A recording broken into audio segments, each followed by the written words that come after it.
കഥയിലൊരു വീടുണ്ട്, അതിൽ ചെറിയൊരു കൂടുണ്ട്.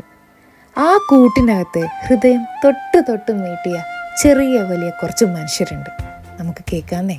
ആ വീട്ടിലെ മനുഷ്യരാണോ അല്ലെങ്കിൽ പ്രകൃതിയാണോ നിങ്ങളെ തൊട്ടതെന്ന് ചോദിച്ചാൽ നിങ്ങൾ ഈ വീഡിയോ കാണും, അപ്പം നിങ്ങൾക്ക് ആൻസർ അറിയാം. എന്തായാലും നിങ്ങൾക്ക് സന്തോഷം തരുന്നുള്ള കാര്യത്തിൽ എനിക്കൊരു സംശയമില്ല.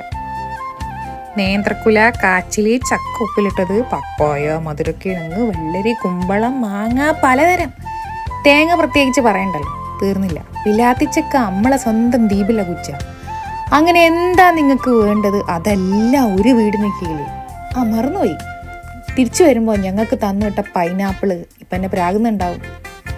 അങ്ങനെ പൈനാപ്പിളൊക്കെ. പിന്നെ ഈ ചക്കക്കുരു കേടാവുന്നതിന് ഈ ഒരു കുടത്തിൽ പുല്ലാഞ്ചിയിലിട്ട് വെക്കുന്ന ഒരു സൂത്രം കാണിച്ചത് നിങ്ങളുടെ നാട്ടിലുണ്ടോ എന്ന് പറയണേ. അങ്ങനെ തന്നെ ഞങ്ങളവിടെയൊക്കെ മണ്ണ് മിക്സ് ചെയ്തിട്ടാണ് ഈ ചക്കക്കുരു കേടാവാതൊക്കെ സൂക്ഷിക്കാൻ വെക്കാറുള്ളത്. ഇത് ഞാൻ കാണുന്നത് ആദ്യമായിട്ടാണ്. ഇത് 1 വർഷം വരെ കേടുകൂടാതൊക്കെ ഇരിക്കുന്നതാണ് മാഷ് പറഞ്ഞത്. മാഷോ ആരാത്? വേഗം പറഞ്ഞു, ആരാത്? അവരെ വീട്ടിൽ പോയ കഥയാണോ പറയുന്നത്. മാഷിൻ്റെയും നമ്മളെ പ്രേമവല്ലി ടീച്ചറിൻ്റെയും വീട്ടിൽ സ്വന്തം പ്രേമവല്ലി ടീച്ചറിൻ്റെ വലിയ 2.5 ഏക്കർ തോട്ടത്തിലുള്ള കാര്യമല്ലേ ഈ പറഞ്ഞത്. ഒരു മൊഞ്ചുള്ള വീടിൻ്റെ ചുറ്റുള്ള കുറച്ച് സ്ഥലത്താണ് ഇതൊക്കെയെന്നാ നിങ്ങൾ കാണേണ്ടത്. മണ്ണിനെ സ്നേഹിച്ച മനുഷ്യര് അങ്ങനെയാണിട. അവരതിനു മുകളിൽ മനുഷ്യരെങ്ങനെയാ സ്നേഹിക്കുന്നതെന്ന് നിങ്ങൾക്ക് മാഷിനെ കണ്ടുമുട്ടിയ അല്ലെങ്കിൽ മാഷിൻ്റെ കൂടെ കുറച്ച് സമയം നിങ്ങൾ ചെലവഴിച്ചാൽ നിങ്ങൾ ഈ ജീവിതത്തിലും മരിച്ചാലും അദ്ദേഹത്തെ മറക്കൂല.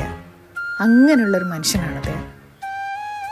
നമ്മൾ ഈ ഹൃദയം തൊടുന്ന മനുഷ്യന്മാരെ പറ്റി പറയാറില്ലേ, അത്തരത്തിലുള്ള അതിൽ എന്താ പറയുക, ഉള്ളിൽ അതിനപ്പുറം നമ്മൾ അത്ഭുതത്തോടെ ഒരുപാട് സ്നേഹത്തോടെ ആദരവോടെ നോക്കി നിന്നൊരു പ്യുവർ സോൾ.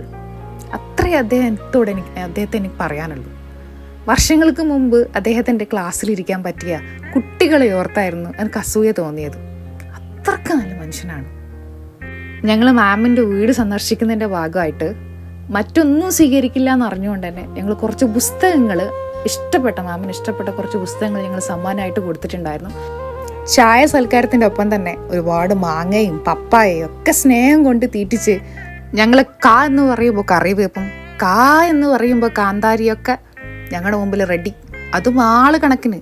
അവിടെയുള്ള സകല സമ്മാനവും വാരിക്കോരി ഞങ്ങൾ 2 പേരും ഞങ്ങൾക്ക് മത്സരിച്ച് തരുമ്പോൾ ഇനിയും കുറച്ചും കൂടി കഴിഞ്ഞ് നിന്നാ ആ വീടും പുരയിടൊക്കെ ഞങ്ങളുടെ പേരിൽ തന്നാലോ എന്ന് മേടിച്ചിട്ട് ഞങ്ങളൊരു ടാറ്റാ ബൈ ബൈ പറഞ്ഞ് തിരിച്ചു പോരാൻ അങ്ങ് റെഡിയായി.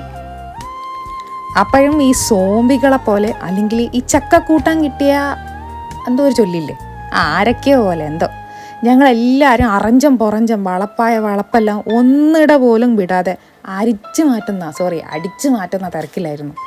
അതിനിടയിൽ എനിക്കിഷ്ടപ്പെട്ട ഒരു പുളിയും മധുരക്കുള്ള ചെറിയൊരു ഫ്രൂട്ടാണ്, ചെറിയൊരു കായാണ്. നിങ്ങൾക്ക് പേരറിയാമെങ്കിൽ ഒന്ന് കമൻറ്റ് ചെയ്യണം കേട്ടോ. അങ്ങനെ തിന്നതും കിട്ടിയതൊക്കെ ബാഗി കയറ്റി ഞങ്ങൾ നല്ല ടാറ്റാ ബൈ ബൈ പറഞ്ഞ് ഞങ്ങൾ പോകാൻ റെഡി. അങ്ങനെ വാ മക്കളെ, കേറ് മക്കളെ എന്ന സ്നേഹപൂർവ്വമായിട്ടുള്ള മണിക്കുട്ടൻ്റെ റിക്ഷയുടെ സൗണ്ട് കേട്ട് കറുത്ത കോട്ടിട്ടവരും കറുത്ത കോട്ടിടാത്തവരൊക്കെ വണ്ടിയിലേക്ക് മെല്ലെ മെല്ലെ നടന്നു വന്നു. എന്നിട്ട് എന്തെങ്കിലുമൊക്കെ കിട്ടാനുണ്ടോ എന്നുള്ള തിരച്ചില്ലായിരുന്നു ബാക്കിയുള്ള ആൾക്കാരൊക്കെ. ഒരുപാട് സന്തോഷം തന്ന ഒരു സായാഹ്നത്തോട് വിട പറഞ്ഞു തീരാത്ത വിശേഷങ്ങളുമായിട്ട് ഞങ്ങൾ മണിക്കൂട്ടൻ ചേട്ടൻ്റെ ഒപ്പം യാത്ര തിരിച്ച് യാത്രയിൽ മണിക്കൂട്ടൻ ചേട്ടൻ സ്വന്തമായി പാടിയൊരു പാട്ട് കേട്ടുകൊണ്ട് ഇനിയും അല്ല, എപ്പോഴെപ്പോഴും പോകാൻ അത് പബ്ലിക് ഫാമൊന്നും ഇല്ലല്ലോ, അവരുടെ സ്വകാര്യ വീടല്ലേ, എപ്പോഴെങ്കിലൊക്കെ കാണാമെന്ന പുഞ്ചിരിയായിട്ട് അവിടെ നിന്ന് കിട്ടിയ സന്തോഷമായിട്ട് 4-5 ദിവസം നീണ്ട കുത്തിയൊലിച്ച മഴയ്ക്ക് ശേഷമുള്ള ഒരു നല്ല സായാഹ്ന കാലാവസ്ഥയ്ക്ക് നന്ദിയും പറഞ്ഞ് ഞങ്ങൾ അവിടത്തോട് ബൈ ബൈ പറഞ്ഞു. ബൈ.